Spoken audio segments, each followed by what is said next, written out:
For today's video, pag-uusapan natin kung ano nga ba ang aking agency na in-applyan papuntang Romania.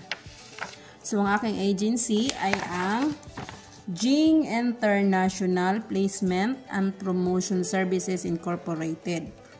So, ano nga ba ang dapat dalhin papuntang agency o ng office? Siyempre, number 1, yung valid passport. Kailangan yung passport mo ay may mataas pa na validity, wag yung 1 year na lang ay expire na.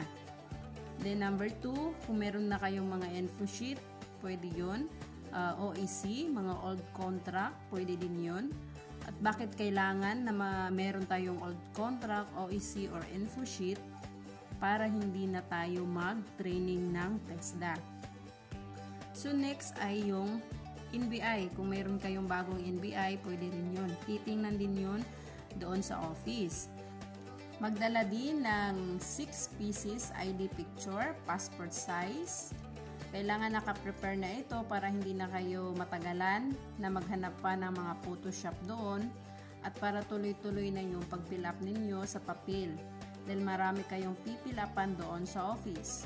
Siyempre magdala din kayo ng ball pen.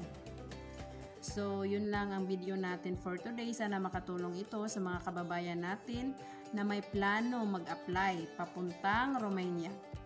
Sa mga hindi pa nakapag-subscribe ng aking YouTube channel, please do subscribe, hit the notification bell for you to updated. And see you for my next video.